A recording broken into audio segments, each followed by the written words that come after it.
আজ বানাবো মাংসের ভর্তা বিনা তেলে। ম্যারিনেট করা মাংসগুলোকে একটা প্রেসারে দিয়ে দিয়েছি, একটু জল দিয়েছি, দিয়ে 2-4টে সিটি দিয়ে দেবো মাংসটাকে সিদ্ধ করার জন্য। কড়াইতে 2টো শুকনো লঙ্কা ভেজে নিলাম।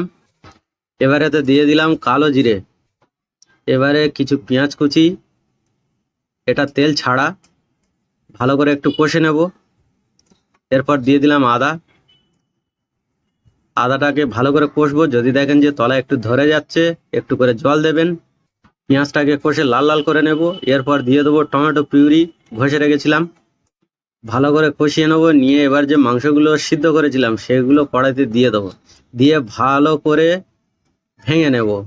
এর উপর দিয়ে একটু গরম মশলা ছড়িয়ে দেবো, একটু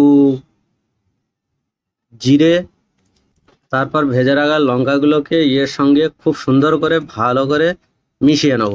তৈরি হয়ে গেল মাংসের ভর্তা।